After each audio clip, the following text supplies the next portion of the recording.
Hello students, welcome to the next session of our English class, and today I am going to start with one new poem from your honeysuckle book. The poem is The Quarrel and the poetess is Eleanor Farzi. Quarrel means fight, jhagda. First I will recite the poem, then I will explain it in Hindi. It is common for brothers and sisters to quarrel, although sometimes they may not even to able to say why they quarrel. ये बहुत ही सामान्य सी बात होती है भाई बहनों के बीच में झगड़ा। यद्यपि ये पता करना भी मुश्किल होता है कि वो झगड़ क्यों रहे हैं, किस बात में उनका झगड़ा हुआ है। But how long do such quarrels last?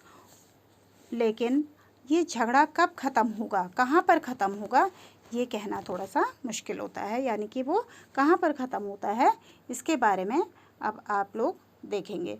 अब बच्चों, क्वारल आपने देखा होगा कि क्वारल भाई बहनों के बीच में झगड़ा अक्सर हो जाता है। आपने भी देखा होगा, आपके घर में भी आपके भाई या बहनों के साथ आपका कभी झगड़ा हुआ होगा। उसी को लेकर ये पोएम है। बहुत ही इंटरेस्टिंग पोएम है, बहुत ही लविंग पोएम है। I quarreled with my brother and I don't know what about. One thing led to another and somehow we fell out.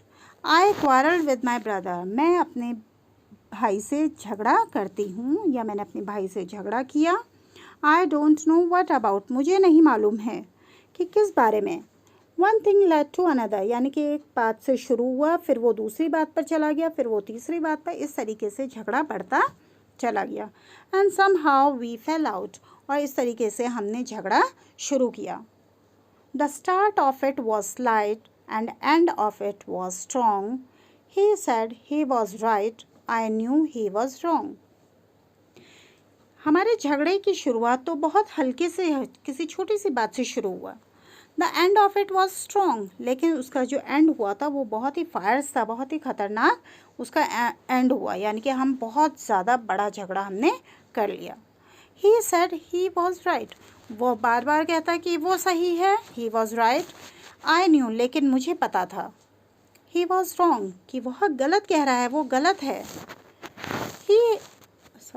We hated one another. हम एक दूसरे से नफ़रत करने लग गए, यानी कि हम एक दूसरे से घृणा करने लग गए। The afternoon turned black, और इस तरीके से दिन से रात हो गई।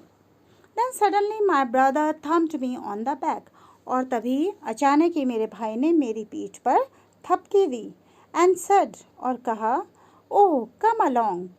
उसने कहा, मेरे साथ आओ, हम दोनों साथ हो लेते हैं। We cannot go on all night.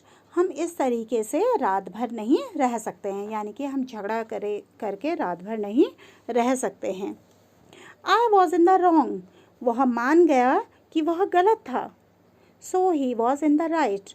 और इस तरीके से उसने मैं जानती हूँ कि उसने इस बार ये बात सही कही, यानी कि इस बार उसने सच बोला कि वह गलत था।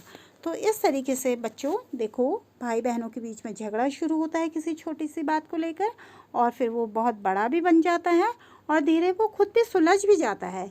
यानी कि भाई बहनों में इसी तरीके से झगड़े होते हैं। It's a very nice poem. I hope you have enjoyed this poem. Thank you.